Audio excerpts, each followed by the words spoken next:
Assalamualaikum warahmatullahi wabarakatuh. Perkenalkan, nama saya Nurfita Abdullah. Saya dari jurusan Kimia, Prodi Kimia. Baiklah, saya di sini akan menjelaskan tentang gas mulia. Pertama, kedudukan gas mulia dalam SPU. Gas mulia adalah unsur-unsur golongan 8A dalam tabel periodik disebut mulia karena unsur-unsur ini sangat stabil atau sangat sukar bereaksi. Menurut Lewis, kestabilan gas mulia tersebut disebabkan konfigurasi elektronnya yang terisi penuh, yaitu konfigurasi oktet atau duplet untuk helium. Gas mulia terdiri dari unsur helium, neon, argon, kripton, xenon, dan radon. Unsur-unsur gas mulia terdapat dalam keadaan bebas atau tidak berikatan dengan unsur lain. Kemudian yang kedua itu tentang sumber gas mulia. Itu gas-gas mulia terdapat di atmosfer dalam jumlah yang sangat sedikit. Helium semula ditemukan pada matahari melalui pengamatan ketika terjadi gerhana matahari. Argon adalah gas mulia yang pertama diisolasi dari udara oleh John Rayleigh dan William pada tahun 1895. Berdasarkan tabel berskala Mendeleev, di mana gas mulia terdapat dalam satu golongan baru. Ramsey memprediksi adanya anggota tambahan dan bobot atom di antara helium, argon, dan kripton.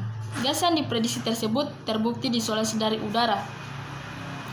Gas mulia yang paling banyak di udara adalah argon. Namun karena komponen utama matahari dan bintang-bintangnya adalah helium, maka helium merupakan gas yang paling banyak di semesta. Helium juga terkandung dalam gas di alam sebagai hasil pelarut zat radioaktif.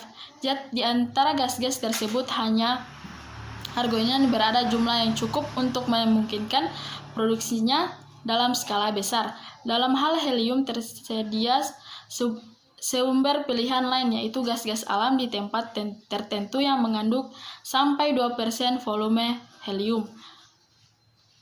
Terdapat dalam udara kering di udara kerak bumi, sedangkan kripton dan xenon hanya terdapat di udara kering.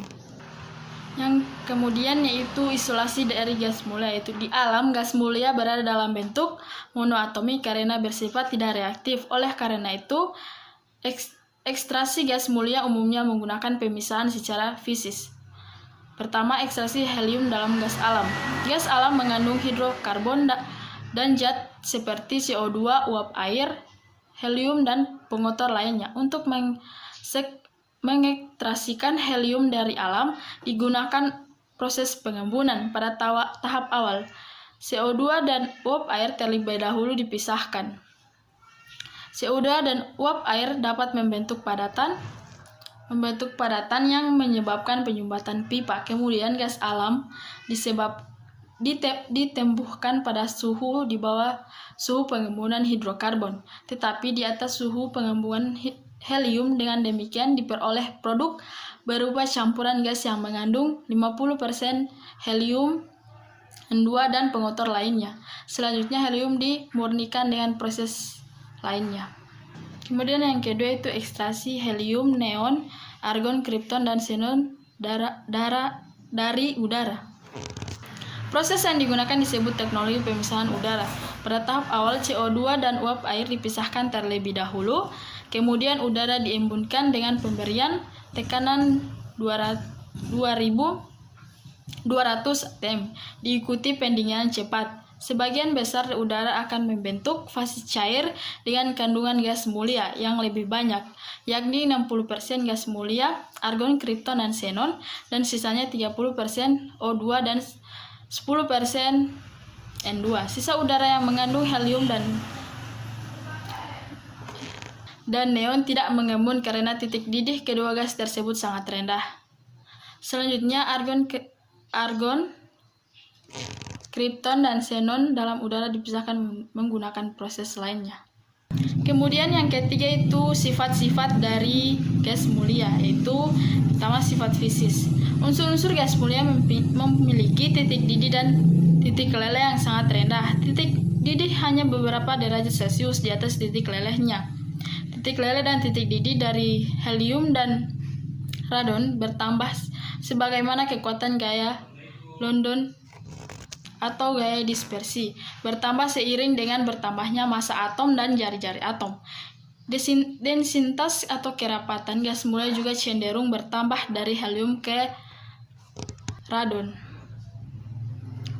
Densitas gas dipengaruhi oleh massa atom, jari-jari atom, dan gaya London. Densitas gas akan bertambah dengan bertambahnya massa atom dan kekuatan gaya London, namun berkurang dengan bertambahnya jari-jari atom. Yang kedua itu sifat kimianya. Pertama, oleh karena konfigurasi elektron yang stabil, unsur-unsur gas mulia cenderung tidak reaktif atau sangat sulit bereaksi. Hal ini didukung oleh fakta bahwa di alam gas mulia selalu ditemukan dalam bentuk monoatomik atau atom tunggal. Namun demikian, para ahli telah berhasil mensintesis senyawa gas mulia argon, krypton, dan xenon, dan radon.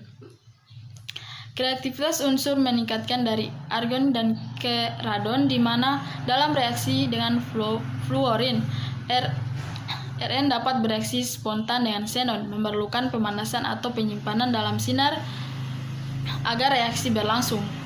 Dan krypton bereaksi jika diberi muatan listrik atau sinar X pada suhu yang sangat rendah. Yang terakhir tentang kegunaan dari gas mulia. Pertama, unsur helium, yaitu helium merupakan zat yang ringan dan tidak mudah terbakar. Helium bisa digunakan untuk mengisi balon udara, dan helium yang tidak reaktif digunakan untuk mengganti nitrogen untuk membuat udara buatan yang dipakai dalam penyelaman dasar laut. Para penelayan bekerja dengan tekanan tinggi jika digunakan campuran nitrogen dan oksigen untuk membuat udara buatan. Nitrogen yang terisap mudah terlarut dalam darah dan dapat menimbulkan halusinasi pada penyelam.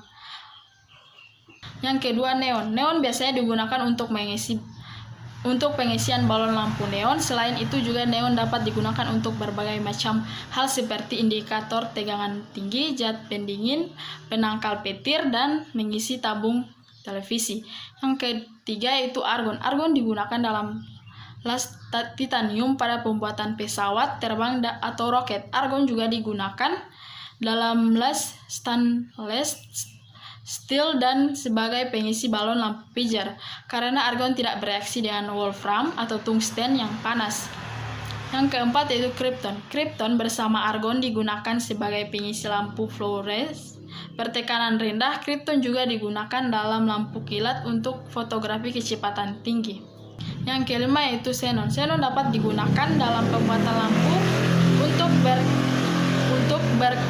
bakterisida, pembunuh bakteri, dan pembuatan tabung elektron. Yang keenam, radon. Radon dapat digunakan dalam terapi kanker karena bersifat radioaktif. Namun demikian, jika radon terhisap dalam jumlah banyak, malah akan menimbulkan kanker paru-paru.